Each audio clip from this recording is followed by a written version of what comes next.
In this video, we're going to look at limiting reactant problems and particle representations.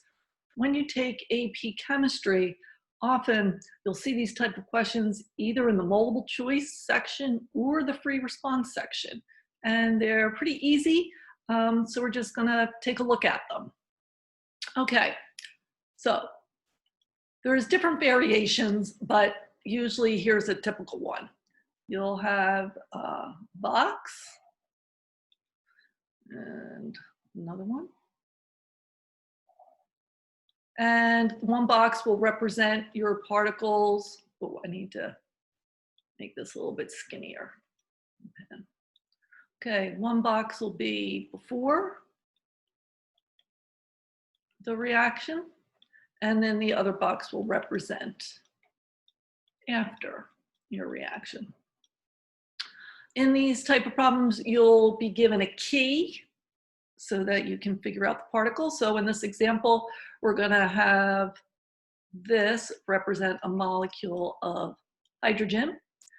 And then we'll use this, fill in, to represent a molecule of nitrogen.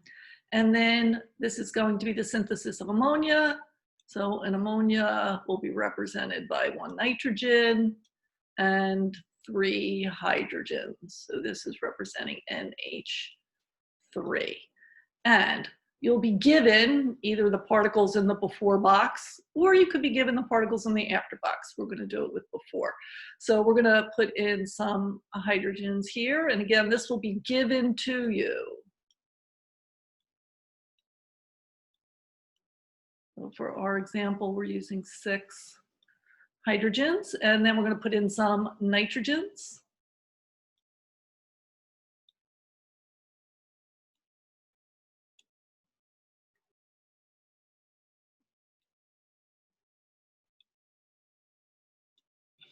And that's what we start out with. This is before the reaction happens. Now, for this reaction, we're going to be doing the synthesis of ammonia. So that is nitrogen plus hydrogen yields NH3. So of course we need to balance that. So 2 hydrogens, we need to put a 2 here. 2 times 3 is 6. So we need a 3 there. And then we have 2 nitrogens. So 1 to 3 to 2 is our ratio. So the way I like to do this is I'm going to do it one at a time. I need 1 nitrogen and 3 hydrogens. So I'm going to find 1 nitrogen and 3 hydrogens and circle them. All right, so there's my 1 nitrogen and 3 hydrogens. They're going to combine to make 2 ammonias. So after the reaction happens, those particular molecules are going to give me 2 ammonias. So now I can go ahead and put those 2 ammonias in my after box. And then I'm going to keep doing this as long as I have molecules that can react. So I need another nitrogen and 3 hydrogens. So now this group of molecules is going to make 2 ammonias.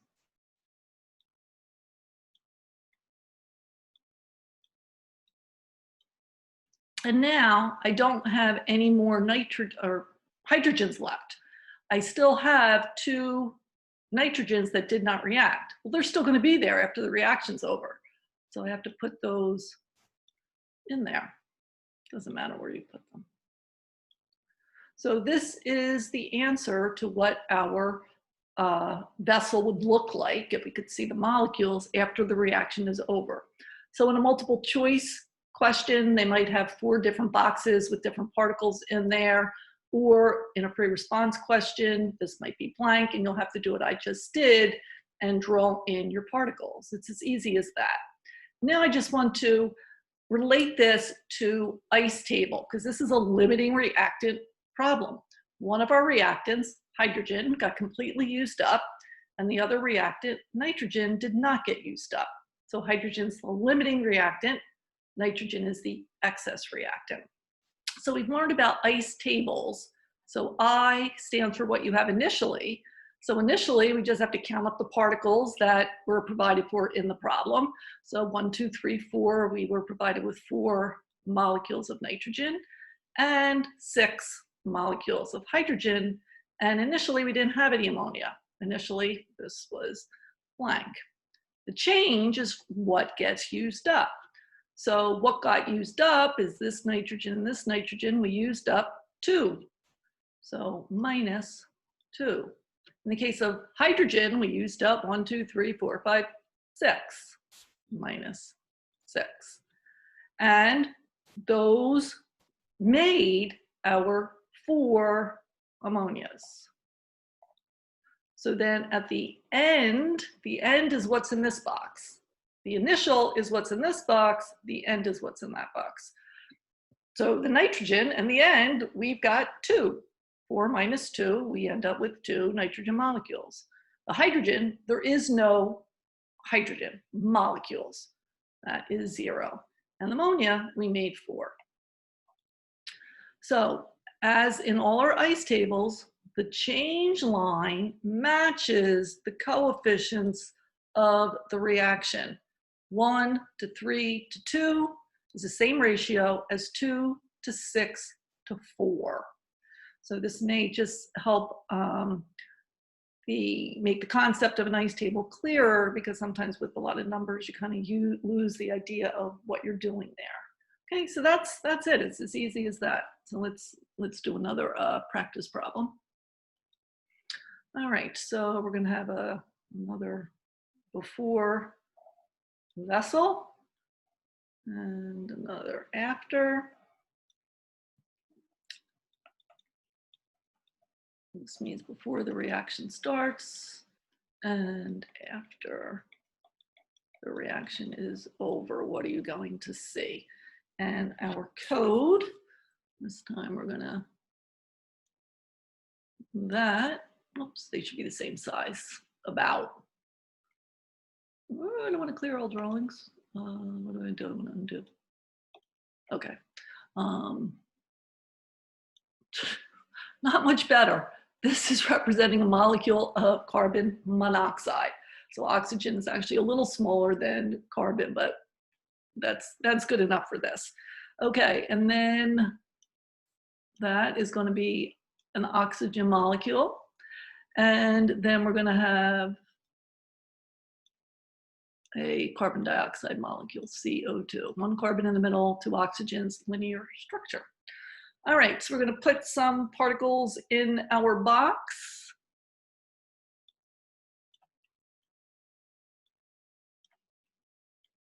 And of course, these would be there already.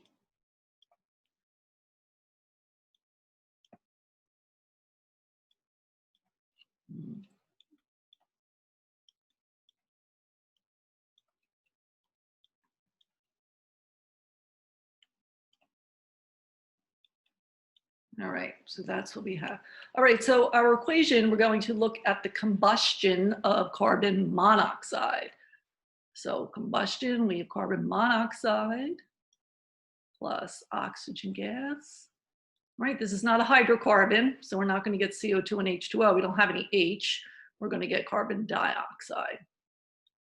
All right, so go ahead, balance the equation, figure out what's in your after box, pause the video, and then come back and we'll see how well you did.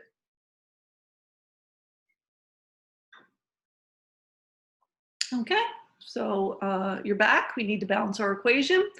So let's see. We need to have a 2 here and a 2 there, because we have 2 carbons, 2 oxygens, and 2 oxygens is 4. 2 times 2 is 4. So there's our balanced chemical equation.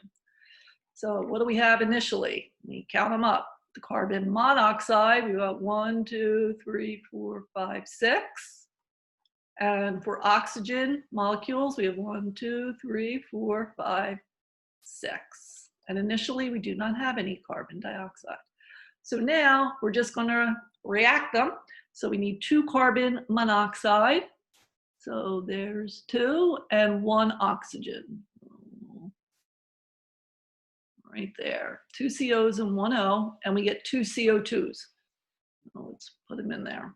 There's one. And there's another one. All right, so now as long as we have molecules that can react, we're still going to do it. So we need another 2 carbon monoxides and then oxygen. Ooh, I better get this one up here. So we need, 2 carbon monoxides and then oxygen. So there's 1, there's 2. 2 carbon monoxides, 1 oxygen. So we get 2 carbon dioxides.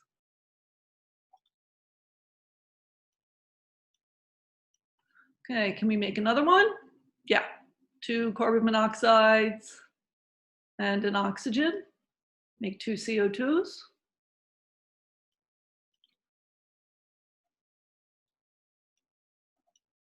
Like that. And then we don't have any more carbon monoxide, but we do have 3 oxygen molecules. So they're still there at the end of the reaction. So that means that the carbon monoxide was the limiting reactant. Our change, we used up all 6. So at the end, we didn't have any carbon monoxide molecules. The oxygen, we used 1, 2, 3. And at the end, we still had 3 oxygen molecules. And in terms of how many carbon dioxides were made, 1, 2, 3, 4, 5, 6. We made 6. So at the end of the reaction, we have 6. So this is our after picture when that reaction goes to completion. And you could be given what's in the after box. You would fill in the end line, and then you can reverse engineer it to figure out what you started out with. So pretty easy points to grab on the AP exam if you have particle representations. All right, so that's it.